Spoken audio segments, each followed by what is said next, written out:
Seth here, and this is my garage. Today I'm going to be tackling the door locks on the Midget.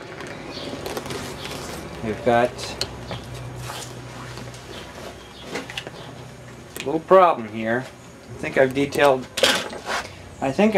before that the door locks on this thing don't turn when you have the key in them. That was a while ago. I'm going to try and remove them and soak them. And then, because I want to drive it today because it's so nice out, I'm going to bungee the door closed somehow and try and tie down the trunk. And it'll look kind of like I'm coming out of the boonies, or I'm a redneck, but I love this car and I just got to drive it. So let's see what we can do. Now we're looking in at the end of the door here, and as you can see there's the door lock right back in there, and it's got a little clip around it.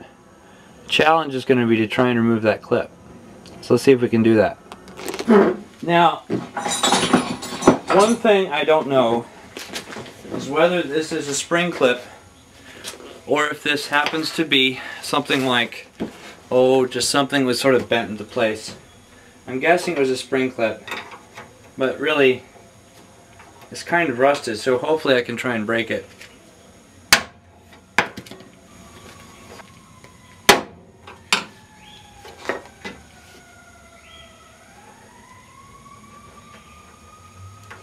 Alright.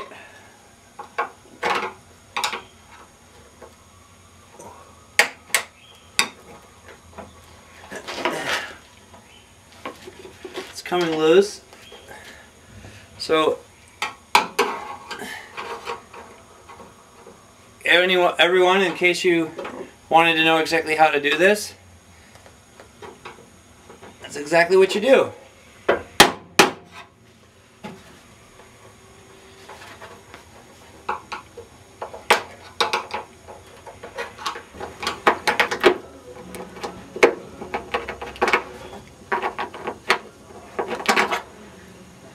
And that's what the lock looks like. This is what it looks like with the clip assembled on it. You can see that there's a little piece of metal in there that's sort of angled, and it bites into the steel in the door skin. And then the same is true over there. It sort of splits out over there. Probably going to have to reshape this if I intend to reuse it. The next step is, of course, to soak it. All of this can only be done, of course, once you have removed the latch assembly, which in this case was kind of loose. Okay, this is the latch mechanism. It goes in like that. When you remove it, you have to disengage the interior handle from here, and then also the lock mechanism from here. This goes down to the handle. This is the exterior door lock. This is what the button on the exterior door pushes against for the latch release.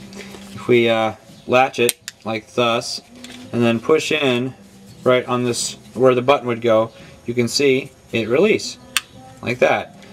We're going to latch it again, and then we'll show you exactly which one of these buttons is what releases it. Okay, so watch it. We're going to watch it release here. Goes the other way, I guess. Yeah. And then this right here, you can see it slides back and forth. This is the lock. And it's very gummy right now because it's hardly ever been used. This would be for the exterior right here. It's moved up and down. And that's also gummy. So what we're going to try and do is soak this too.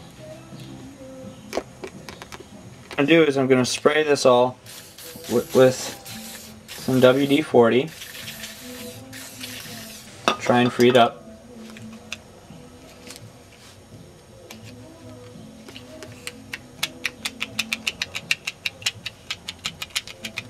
It's getting a little better. Just lock it, latch it, and then see if we can lock it.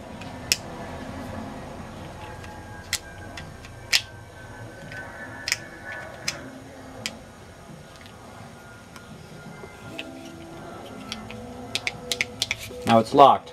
It doesn't take a whole lot of movement here for it to lock, it looks like. When that moves out, this can move in freely, just like we saw before, and unlatch it.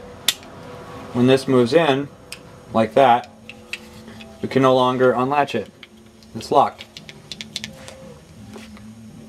Now I'm going to try soaking the lock I just removed in Evapor Rust. Now I've soaked it several times with WD-40, but hopefully even though this is water-based, it'll still work after a while. I'm going to stick it in here. This is actually really good stuff. It's biodegradable. It's a little pricey, but it does an excellent job of dissolving all of the rust.